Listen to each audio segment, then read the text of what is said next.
బాబు ఒక్కసారి కిందకొస్తారా? రేయ్ ఏమైందిరా? నా స్మైల్ వచ్చేసిందిరా. వస్తున్నా భవాని. రాహుల్ బాబు మీరు బానే ఉన్నారు కదా? మీకేం కాలేదు కదా? ఏమైంది భవాని? మీకేమైనా అయ్యిందేమోనని ఎంత భయపడ్డానో తెలుసా? మీకేం కాలేదుగా? బానే ఉన్నారుగా? అసలు ఏమైంది భవాని? ఎందుకంత కంగారు పడుతున్నావు?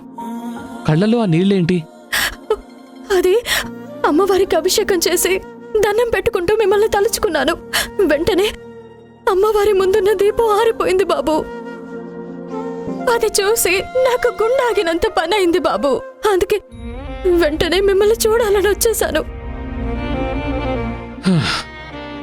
దీనికే ఇంత కంగారు పడ్డావా? ఆ దీపం ఏదో గాలి కారిపోయి ఉంటుంది. దానికే ఇంత భయపడితే ఎలా భవాని? రాహుల్ బాబు మీకిది వేళకోళంగా ఉందా? నేనెంత భయపడ్డానో తెలుసా? భవాని చూడు, నేను బానే ఉన్నాను, నాకేం కాలేదు. ఇంకెప్పుడు అలా అనను, సరేనా? కావాలంటే గుంజీలు కూడా తీస్తాను. 1 2 300 ఇంక చాలు బాబు, 400. ఆపండి. మీరెప్పుడూ ఇంతే, ప్రతిదీ తేలిగ్గా తీసుకుంటారు. నాకేం కాదు భవాని. ఒక్కవేళ నాకేమైనా అయితే నువ్వు ఊరుకుంటావా ఏంటి? మీ అమ్మోరితో గొడవ పడైనా నన్ను కాపాడుకోవు? అయ్యో అలా అనకండి బాబు, మీకేం కాదు. మీరెప్పుడూ బానే ఉంటారు. బానే ఉంటాను. నువ్వు మళ్ళీ గుళ్ళో ఆ సీక్రెట్ ప్లేస్కి తీసుకెళ్తే ఇంకా బాగుంటాను.